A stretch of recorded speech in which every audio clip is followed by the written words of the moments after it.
So we just finished looking at whether Ravi Jadeja was the most valuable player in Test cricket, but we hadn't even finished writing that piece when we realized it was another question that we hadn't even thought about yet. What if Ravi Jadeja is the most valuable player in Asia ever? And when it first came into my head, I just originally assumed it was crazy. But even after a quick look, it started to be very clear that this is something that actually needed to be looked at. And so here we are. Ravi Jadeja has played 15 tests in Asia in the last 5 years, and he has picked up 63 wickets at an average of under 21. He's also scored 790 runs at an average of nearly 53. If you like your all-rounder average differentials, that's a difference of 32. No, you shut up. He's head and shoulders clear of any other spin bowling all-rounder with the bat in these conditions, while being almost as good as his teammates, who are also pretty good, with the ball. Among the 9 bowlers with 50 or more wickets in Asia in this time period, Jadeja is 4th. He's also the 3rd highest wicket taker. And just have a look at the difference between places 4 and 5. It's more than the difference between places 1 and 4. The Indian bowlers are in an elite tier of their own at the moment, and he is top draw with the ball. And you might say, well, sure, but the pitches are in his favour when he bowls. But the problem is that when you look at his batting stats, he's also really good. Jadeja has the best average for players batting at number 6 and 7 in Asia, while being the 3rd highest run scorer there as well. Ever since his maiden Test 100, his batting has just been calm. He's become a lot more reliable than he used to be in the first part of his career when people made fun of him a lot. I mean, Jadeja would walk into almost any batting order in the world to bat at number 6 as a batter, and is obviously a frontline spin bowling option as well. And the thing is, he's even more valuable than Ashwin, who is the best spinner in the world. Now, Ashwin is handy with the bat, but he's just nothing like this. In fact, to prove how incredible he has been, here is Ravi Jadeja just as a batter. He has the 12th best batting average in Asia in this period. And the thing about him being so good at batting is, we know how hard it has been to actually bat in India during this period. Even if my assumption is right that batting against the newer ball is the tougher thing in India at the moment, no one is making runs on Indian tracks. And the bowler who's cashing in on that almost the most is also then making runs.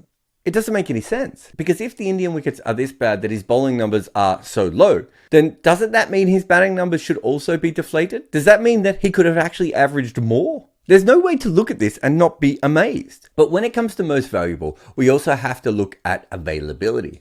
Ashwin has not missed a single match in Asia in the last 5 years, while Jadeja has missed 7. In our previous Test MVP article, we established that being fit and available for selection is very important when you're looking at the most valuable player in the world. So it's really going to depend on how you factor that in. But unless those 7 missed matches really bother you, I think it's obvious to say that he is quite definitely the most valuable player in Asia when he plays. However, that's just the last 5 years. What about if we look at it over his entire era? And to find that, we'll have to have a look at who the best specialist players have been. Well, Jadeja is the 2nd best bowler in these conditions since making his debut. He has even eclipsed the likes of Rangana Harath and Yasir Shah, and they were people who were absolutely firing when Jadeja started his career. And in case you've forgotten, in Harath's case, we're talking about someone who took 398 wickets after he turned the age of 30. Just a next level player. And look at his numbers compared to Jadeja's. And if we pop over to batting, you'll see that there are quite a few batters who average north of 50 since Jadeja's debut. Kohli and Pujara have been among the top run getters, while Yunus, Rohit and Bubba have all done extremely well, but over a smaller sample size. But Jadeja has the 26th most runs in Asia in this period. And he averages more than Rahane, who was a specialist number 5 batter for a long time. Now, obviously the not outs have a role in the average, but of course that's also what his main skill has been, just not getting out, which is a fairly large part of batting. The only other player who can play as a frontline option with the ball and with the bat in this era in Asia is Shakib. And when you look at their bowling, Shakib averages 10 more than Jadeja does.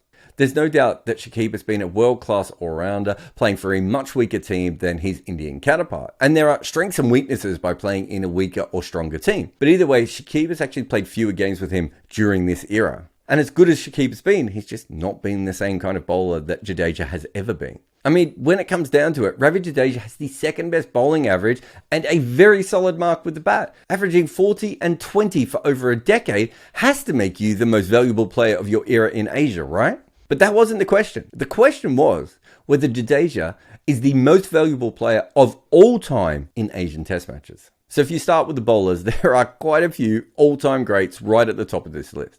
But we have to point out that Murali has over 600 wickets in Asia, which sounds like a made-up number. And he also managed to do it with an insane average. Shane Warne is the only non-subcontinental player who's taken a hell of a lot of wickets in Asia at a very, very good average, which is even more remarkable because it wasn't particularly good in India. Now, if we head over to the specialist batters, you see that Kumar Sangakkara is the only batter who averages north of 60.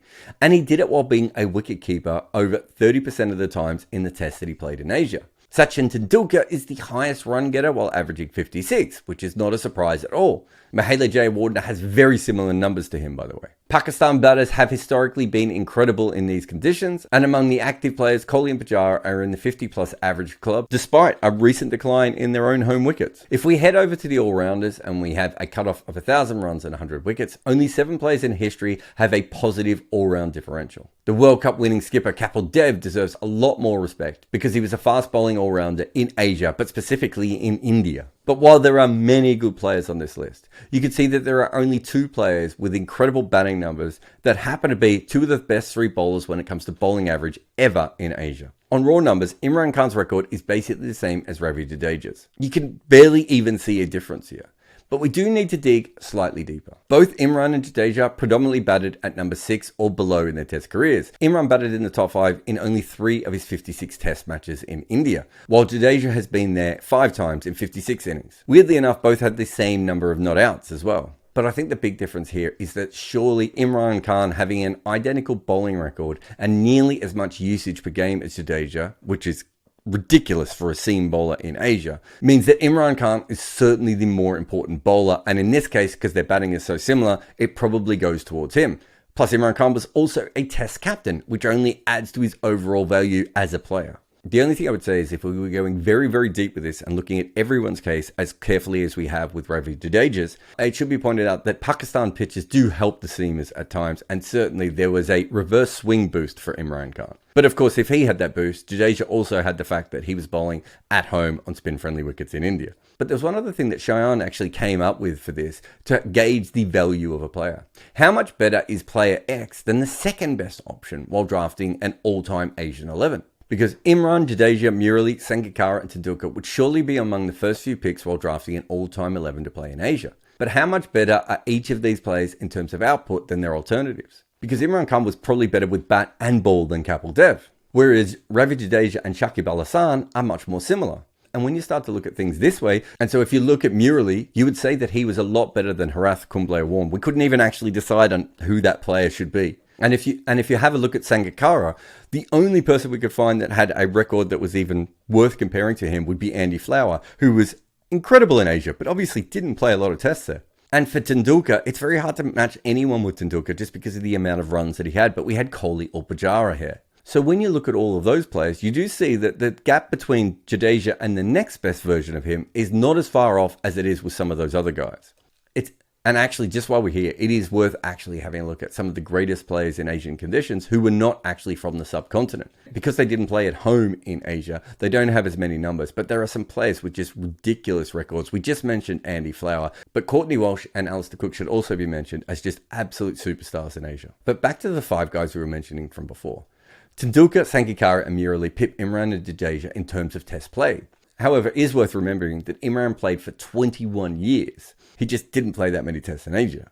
But I'm fairly confident that we're not far off finding our top 5 players here. And it really depends on how you want to look at things. Because let's go back to the specialist bowlers for a minute. This is Murali. You remember I said before that he took 600 wickets at 21 in Asia. And yeah, he couldn't bat at all. And also, it's worth mentioning that he had a weirdly bad record in India where he only took 40 wickets at an average of 45. But he still took over 600 wickets in Asia, which is more than Imran and Jadeja combined. Even if they both had lower averages, it was only marginal, and they didn't take anywhere near the wickets that he did. I actually don't know what to do with someone taking this many wickets because, as you can see, it just looks stupid on this graph. And if you head over to the batters now, you have 3 players with more than 9,000 runs who are averaging 55 plus in Asia. But there is a separator here. Kumar Sangakkara actually averaged over 60 and can keep, which is why he was automatically on our list before. So I think he clears Mahela and Sachin. However, Sachin's longevity certainly pushes him back into the front few because his career is crazy long. And so at this point, you need to make a choice on your MVP. And to be honest, I would have to look into these cases a lot more. I can see why Murali is probably the guy if you're just looking at specialists, and he probably has his friend Kumar covered there as well. So at this point, you'd have to go off and make a choice on your own MVP in Asian conditions. And you could make another whole video on Murali versus Kumar in Asia to see who was the better player there. But looking at pure numbers, I would say that in the history of the game in Asia, Sachin Tendulkar, Muttiah Muralitharan, Kumar Sangakkara, Imran Khan and Ravi Jadeja have been the most MVP-worthy players in Asia. And look at the players' names I'm mentioning here. And we just chuck Jadeja in casually at the end. And having a look at all this, he probably isn't number one. But to have him even near the top 5 overall is remarkable considering how his career started. And of course, he hasn't finished yet. However, plot twist, there is one incredible kink to his career that is barely believable at all. Ravi Jadeja has played an entire career for over a decade, and in that time, he has managed only 2 tests in Asia when not at home. That is absolutely crazy to me. If you compare him to Murali and Imran, they both played 25% of their Asian careers away from their home pitches, while Ravi Jadeja has played 2 tests in Sri Lanka.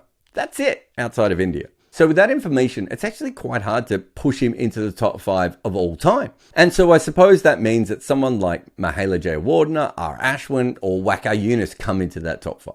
So it's now quite clear that Jadeja is not the all-time MVP of players in Asia, and he's probably not quite in the top 5 yet either. But he's almost definitely in the top 10 list already. And considering he has what looks like quite a few years left, he could still go up. And if he keeps bowling at this level and bats even half as good as he is now, he's still got a chance of actually claiming this title.